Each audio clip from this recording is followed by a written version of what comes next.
Hello, everybody, and thank you for being here.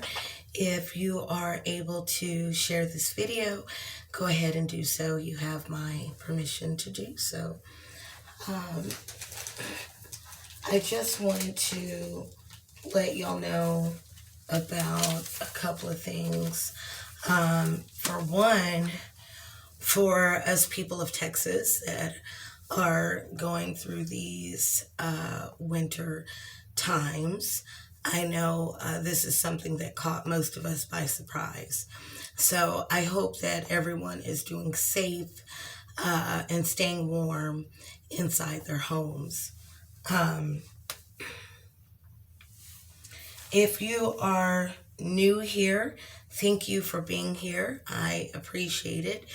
And if it is your first time, you can hit the bell, you can subscribe, and be notified when I make a new video. So anyhow, here in Texas, we've had to experience rolling blackouts. And it's where basically because our usage, our demand for electricity and power is greater than our ability to produce it at the moment.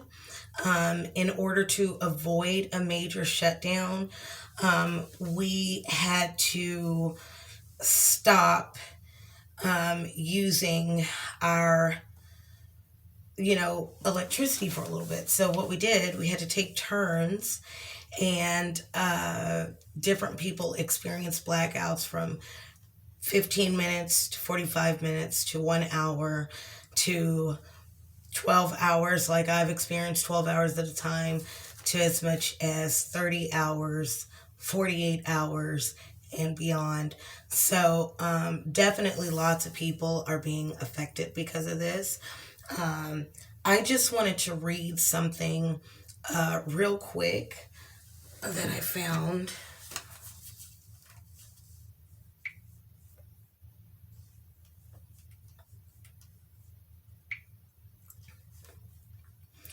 And this is from ERCOT. I don't want to say exactly who ERCOT is. I'm not 1,000% for sure, but I've always heard Encore. So now we have ERCOT. I guess they are above Encore or whatever is going on. Or maybe they're like for this entire state. I'm not really for sure who exactly, I don't have much information on that entity, ERCOT. But this is a message from them, and this is coming from Channel 10 KWTX. All right, Texas was seconds and minutes away from catastrophic months-long blackouts. Okay, before I continue to read, I'm going to stop there and say that I, for one, am really glad that they did take this measure. No, it wasn't at the best of times. We were having weather at 3 degrees, and you guys are choosing to cut off the electricity. But in the end game, if it is benefiting, if it's going to help us in the long run so we don't have a major shutdown, excuse me, I'm all for it. You know what I mean? So, but let me go ahead and read you this.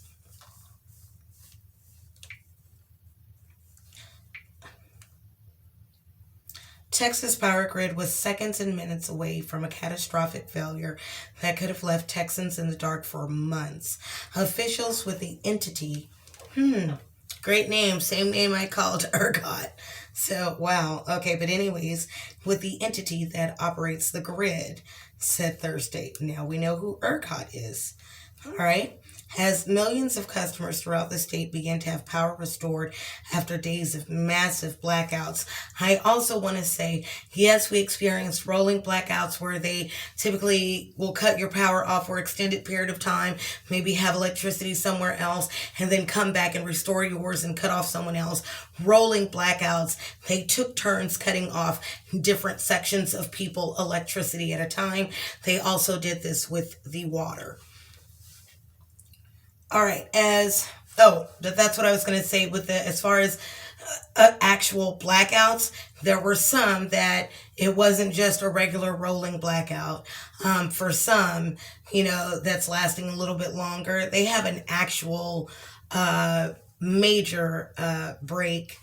And because of that blackout, the type of blackout that they have, one that's not controlled, it's taken a little bit longer for those people to it's taken a little bit longer for those people to get their powers restored. So it really sucks for them. And, my heart goes out to people that are in their homes right now with no electricity, no running water, no backup water. I feel like this is temporary and it's a test. And if it doesn't teach you anything, it should teach you to prepare. And when things do get settled down and kind of back to normal a little bit, because we cannot forget that we still have coronavirus very much live and well outdoors. So, but when when the dust settles a little bit, the ice melts, let's say, get out there when the shelves get stocked back up. You guys need to stock. Don't wait on the last minute.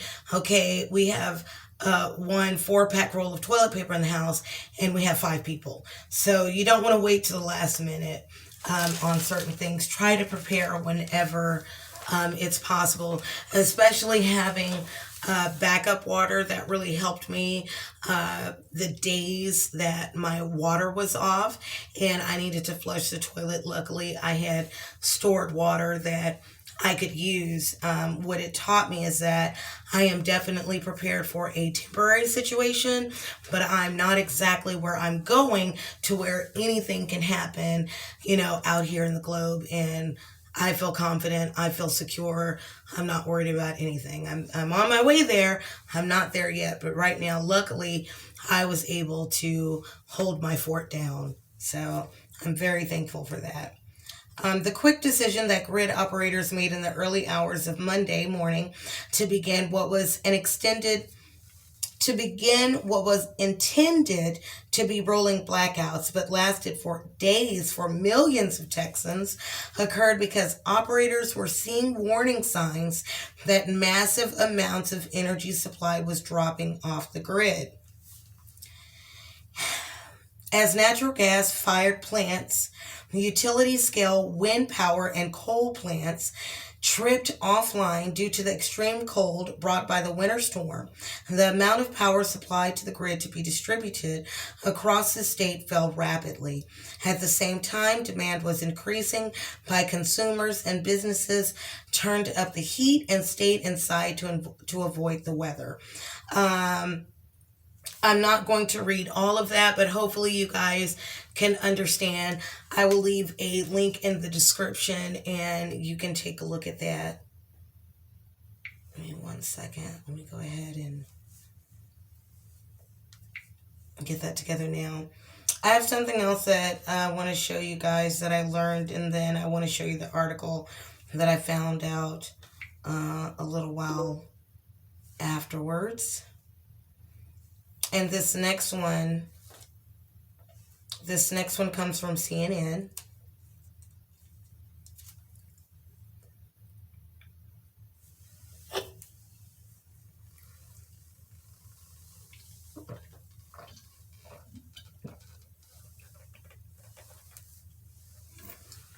Oh, I need another one. This is my second one.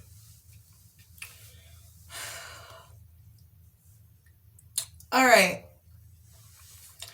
So another thing, Texas related, and then I'm going to move on to the U.S. before I end this video. But currently, oh my God, I hate all these little pop-ups now. You can't even go look at news without some other stuff loading and commercials, and you got to click and yeah. But anyhow, all right, it says deep freeze. Oh my God. Go away so I can read that. Deep freeze sends Texas electricity prices soaring 10,000%.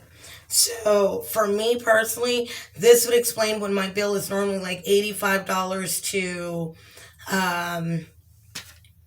like 75. I mean, and that's only because my bill is really about $50 a month, but then that DHP, we get an extra charge for our energy actually, and that extra charge is about $30 or so. Sometimes it could be half, it could be even more of your actual bill. But when you put those two together, those charges and my actual usage, my bill is average about $85, something like that.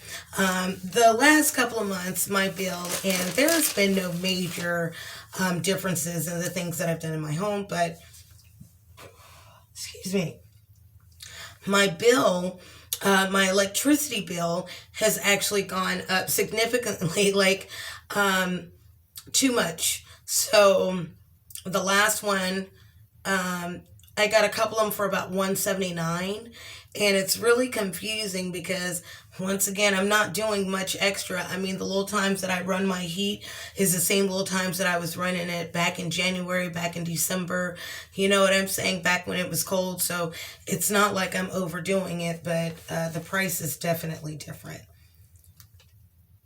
All right.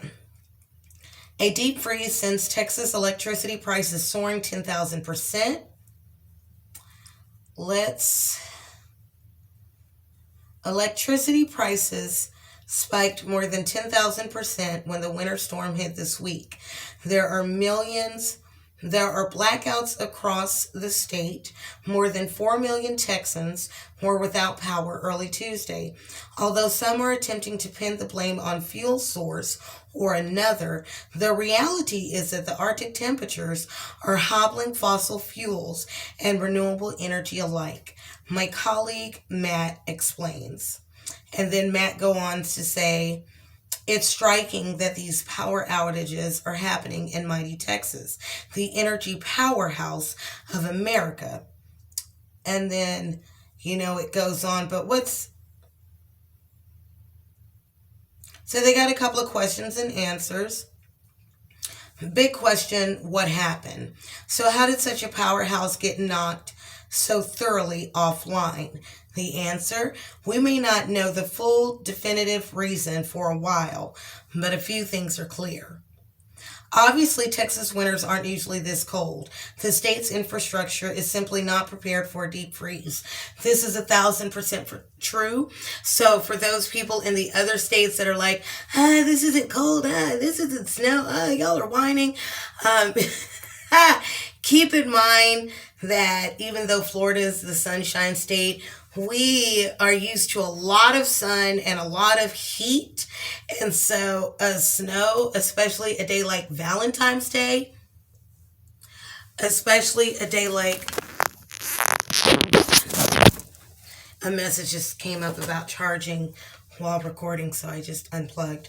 But Valentine's Day, nobody expected that. So yeah, definitely. We were definitely not prepared. Critics of renewables will try to blame wind turbines.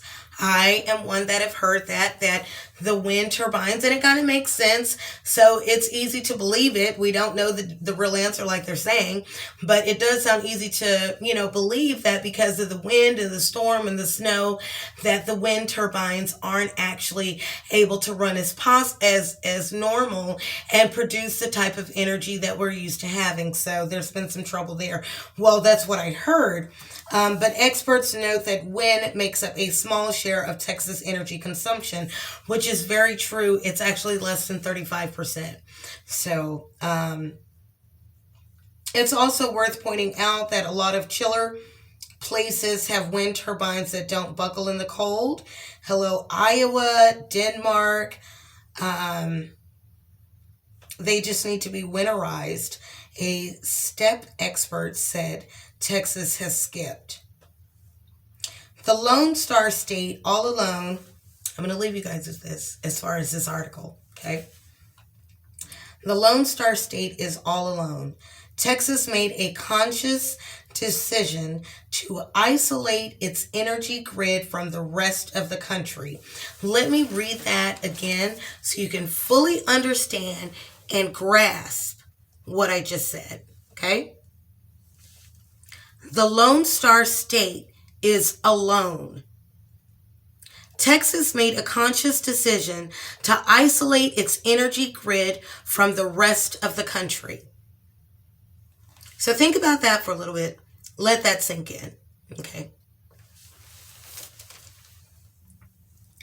That means that when things are running smoothly, it can't export excess power to neighboring states. And in the current crisis, it can't import power either.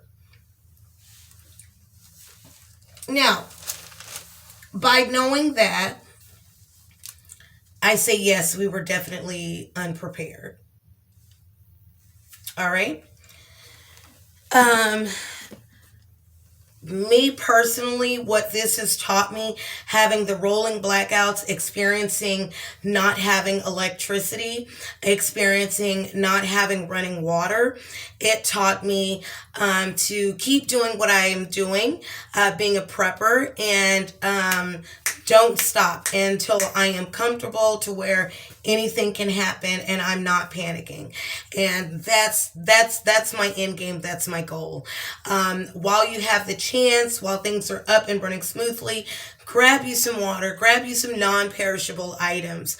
The first day when the electricity was off, most people had cereal for breakfast and sandwiches for lunch.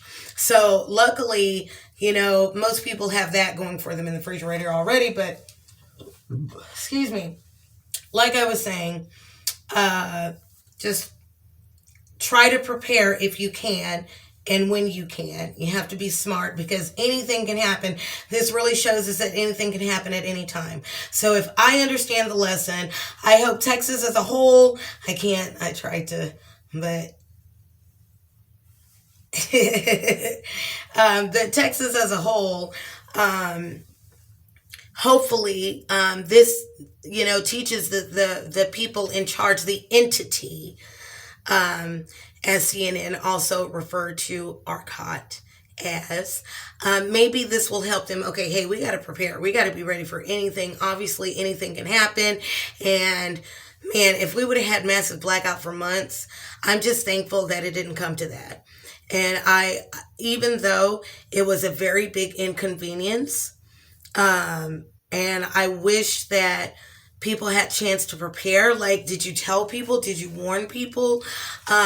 So I in that aspect, I wish things could have ran a little bit more smoothly. But I do agree with what they did and why they did it. And if I had it to do over, yes, I would. And I've experienced being in the dark, lighting candles. I've experienced not having running water. And it is an inconvenience. However, if you look at the bigger picture, where we could have had, the ship could have really hit the fan and we would have been dark in Texas for a while. I'm thankful it didn't get to that point. So I, for one, am in favor of the rolling blackouts, which took turns cutting people's electricity to help us conserve, because in the long run, it really helped out. All right, so before I end this video, I just wanted to leave you guys with some things that I recently found out. It seems that the mandatory blackouts, these rolling blackouts that I'm speaking of, like a contagion, it has spread to now 14 other states. Okay. And this is from North Dakota all the way to Oklahoma. Okay. And their entity is Southwest Power Pool. So anyone that's under Southwest Power Pool in those 14 states, I apologize, I don't have the list to run off, but just like I know I'm under Encore, you should know who you're under, and if not, your electricity provider can give you that information. But if you do happen to be under the Southwest Power Pool in one of those 14 states, from North Dakota to Oklahoma, please get prepared. If your lights have not disconnected already, the same is coming your way. When I say it's spread like a contagion, it's spread. In our case, as far as Texas goes, it happened to work for us. I'm speaking to you with my electricity. I'm so thankful that is back on. You really don't, you really don't, you got to appreciate your stuff, because zip like that, it was gone. And I was awake every time the lights went off, and I felt that feeling of everything disconnecting. It almost like, it gives me a little jolt. I don't know how to explain it, but it was a very crappy time. I missed coffee, not being able to turn the Keurig on. That was something that I dealt with, but we stayed warm. I have plenty of blankets. It's better, I find, to shelter in place. If you do have to go outside of your area, then you might want to call 411 or whoever you have available that gives you information and resources for your area to see if there's going to be any warming stations opening up, because there definitely will be some power failure going on. And although there will be some that's happening because of the storm, this is actually happening because of they're trying to conserve the energy to prevent something bigger from going on. So that was pretty much it. Oh, one other thing I did want to mention that I really hate to hear and I really hate to report, but the Fort Worth Museum of Science and History, and most of us here in the DFW area, especially in Fort Worth, if you were in the Fort Worth ISD, most likely you took a field trip there or your child has taken a field trip there. It is a big part of our city. Anyhow, unfortunately, due to busted pipes, it flooded. So I can only hope that it doesn't get so severe where things are messed up and we lose certain things of history. I know that we had the 100-car pileup that was maybe 10-15 minutes away from where I live, if that's maybe not even that far. I couldn't imagine. I couldn't imagine being one of the people that was injured, lost their lives, was in the car. I couldn't imagine being one of the people in the tollway that was actually going through it. Just like I couldn't imagine being a person on the side and you're in all this traffic and you just keep hearing smack, smack. So I just send positive energy to all of those people that are going through things, especially inside of your homes, freezing.